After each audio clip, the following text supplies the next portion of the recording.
आपने AIMIM के प्रमुख ओवैसी साहब से पहले मुलाकात की, फिर शिवपाल जी से की, प्रसपा प्रमुख, और फिर राज्यसभा सांसद संजय सिंह से, आम आदमी पार्टी प्रमुख।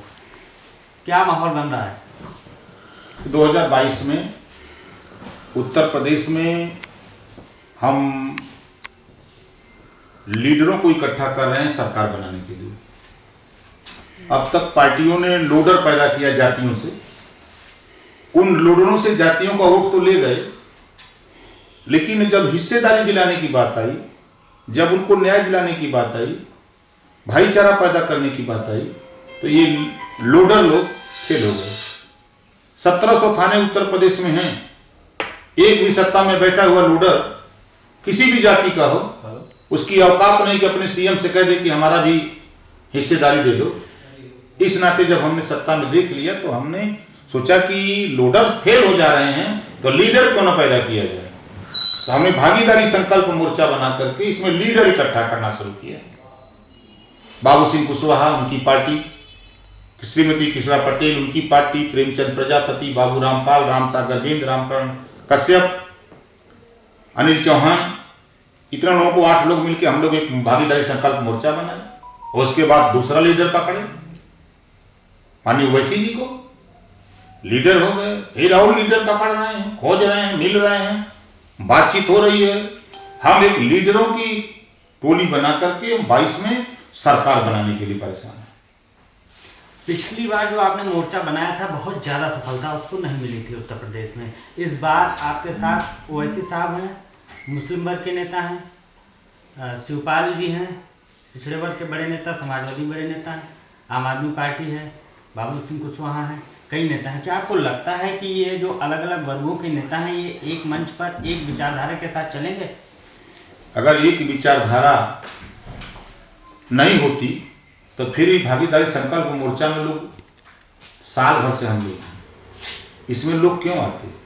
सीधी सी बात है, शिक्षा निःशुल्क, समान शिक्षा, स्नातकोत्तर तक मुफ्त शिक्षा, निःशुल्क स्वास्थ्य, हम रोजगार मुहैया कराने के लिए बेरोजगारों को, जो नौकरी है जिस तरह का भेदभाव हो रहा है वो भेदभाव ना हो, जो आपस में भाईचारा खत्म किया है बीजेपी ने, हिंदू मुसलमान करके, मंदिर मस्जिद करके, झगड़ा पिछड़ा करके, इसको खत्म करने के लिए जितने लोग परेशान हैं सबको मैं एक जगह इकट्ठा कर रहा हूं कि आओ लोडरों को छोड़ो, अब लीडर बनो। लीडर बन करके हम लोग खुद इसको 22 में सरकार बना करके इसको दूर करेंगे। ओम प्रकाश जी, उत्तर प्रदेश में अगर हम वोट बैंक देखें तो अगर पिछड़ा वर्ग और मुस्लिम वर्ग एक साथ आ जाता है तो बहुत फायदा हो जाएगा। क्या आपको लगता है कि पिछड़े वर्ग के वोटर और मुस्लिम वोटर एक साथ आ पाएंगे? सन 1952 से देश में चुनाव हो रहा है। मुसलमान, दलित, सामान्य वर्ग, पिछड़ा, ये चारों एक साथ रहा है। इतिहास है बहुत लंबे समय तक। उसके बाद इस देश में एक बीजेपी पैदा हुई जिन्होंने इनमें नफरत पैदा किया, दूरी बनाई सियासत करने के लिए, और उस सियासत करने में ये सफलता हासिल किए। हिंदू मुसलमान करके इन्होंने नफरत पैदा करके सत्ता पा लिया। उसी नफरत को हम खत्म करके फिर लोग झेल गए। आजादी के बाद नौकरियों में 38% मुसलमान था, आज 1% भी नहीं है। कांग्रेस ने इतना विकास किया, सपा बसपा ने इतना विकास किया, 1% नहीं है। आज उसको एहसास हो गया कि हमारे कंधे पर लोग पैर रख रख के दिल्ली लखनऊ चले जा रहे हैं, सरकार बना रहे हैं, उसके बाद हमको भूल जा रहे हैं। इस बात को उत्तर प्रदेश में 52% पिछड़े का वोट है, 43% अति पिछड़ा है, उसको कोई नहीं पूछता है। ये 43% की लड़ाई सत्ता में रह करके ओम प्रकाश राजभर अकेले लड़ता था। कोई 403 एमएलए में हमारी पार्टी के 4 एमएलए हम लोग लड़ते रहे, अकेले सदन में हम चिल्लाते रहे, 3 हमारे समर्थक चिल्लाते रहे, हमारी पार्टी के नेता विधायक, और 399 विरोध करते रहे 43% को कि इनको थाने पर मत भेजो, सिपाही मत बनने दो, इनको जिले में मत जाने दो, इनकी हिस्सेदारी न दो, इनको आपस में लड़ाते रहो, ये बोलते रहे। तो अब 43% की निगाहें ओम प्रकाश राजभर की तरफ हैं। और लोगों में बौखलाहट जो इस बात की है कि 22% अकेले मुसलमान का वोट है। तो 43 और 22 65% हो जाता है और 35 है। इसी नाते मैं कह रहा हूं 65 तो हमारे पास है, बचा 35 में भी बंटवारा है। इस मोर्चे का प्रमुख कौन होगा? असदुद्दीन ओवैसी होंगे या ओम प्रकाश राजभर होंगे या फिर केजरीवाल के जो है संजय सिंह होंगे? यहां सब मालिक हैं।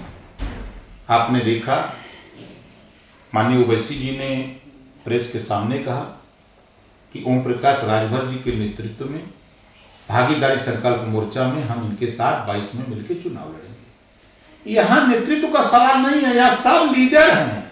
2022 से पहले क्या पंचायत चुनाव में भी एक साथ आएंगे या चुनाव में उतरेंगे? भागीदारी संकल्प मोर्चा पंचायत चुनाव मिल के लड़ेगा।